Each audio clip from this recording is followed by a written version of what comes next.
ho vissuto il dolore più grande che un genitore possa vivere, perché in naturale non c'è un dolore più grande della morte di un figlio. Perdi un pezzo della vita, perdi un pezzo del presente, perdi un pezzo del futuro.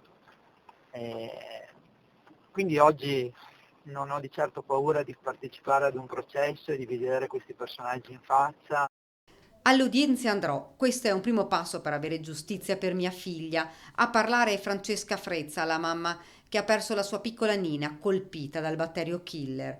La Procura di Verona ha iscritto 7 persone nel registro degli indagati con le ipotesi di reato di omicidio colposo e lesioni colpose gravi e gravissime in ambito sanitario nell'inchiesta sull'infezione da Citrobacter all'ospedale della mamma e del bambino di Borgo Trento. Giustizia dice per i nostri bambini. Gli dico nostri perché in questa tragedia si è parlato tanto di Nina, ma non c'era solo Nina, c'era Jacopo, c'era Leonardo, c'è Benedetta, Alice, quindi sono tanti i bambini che io porto nel cuore e vorrei ricordare. Il mio dolore è il dolore di tante altre intere famiglie.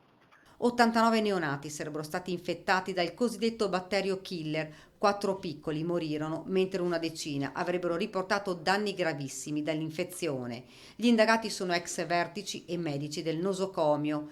Al centro delle accuse le circostanze emerse dagli ispettori della regione Veneto, secondo cui il focolaio epidemico era attivo fin dal 2018, in particolare legato all'utilizzo di acqua da un rubinetto contaminato per la preparazione del latte in polvere.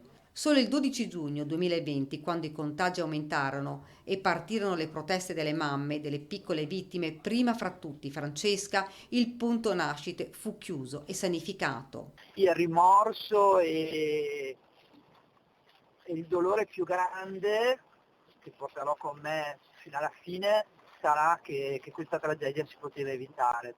Sono riuscita a tirare fuori la rabbia e trasformarla in amore per mia figlia, dice Francesca. Ora voglio giustizia.